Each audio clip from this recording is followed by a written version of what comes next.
अर्थसंकल्पात भाजपच्या मंत्र्यांच्या विभागाला अधिक निधी, दादांची राष्ट्रवादी दुसऱ्या तर शिंदेंची शिवसेना तिसऱ्या नंबरवर। निधी वाटपात समतोल नसल्यानं धुसफूस वाढण्याची चिन्ह। अर्थसंकल्पात एकनाथ शिंदेंनी सुरू केलेल्या योजनेत 0 रुपयांची तरतूद, आनंदाचा शिधा, वयोश्री, तीर्थदर्शन आणि शिवभोजन योजनांना निधीच नाही। शिंदेंच्या योजना बंद केल्याचा विरोधकांचा आरोप। शिंदेंच्या योजनांना कात्री नाही तर योजनाच संपवल्या। वरट्टीवार आणि राऊतांचा अजितदारा गटासह भाजपवर निशाणा, तर अद्याप पुरवण्या मागण्या बाकी असल्याचं बावनकुळेंचं उत्तर। मुख्यमंत्री फडणवीसांचा मोबाईलवरूनच योजनांवर वॉच असणार।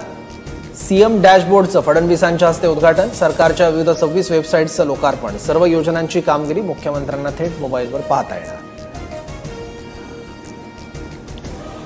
मला निवडणुकीत 10 ते 12 कोटी लागले, राष्ट्रवादी अजित पवार गटाचे माजलगावचे आमदार प्रकाश सोळंकेंचा जुना व्हिडिओ व्हायरल। निवडणूक खर्चाहून जास्त खर्चाची कबुली दिल्यानं सोळंके वादात।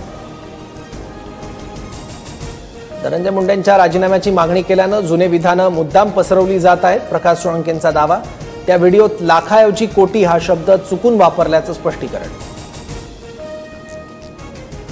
भाजपनं विधान परिषदेच्या 3 उमेदवारांची यादी दिल्लीत पाठवली। दादाराव केचे, अमरनाथ राजूरकर आणि माधव भंडारींना संधी। 5 जागांपैकी 3 जागा भाजपच्या कोट्यातील, सूत्रांची माहिती।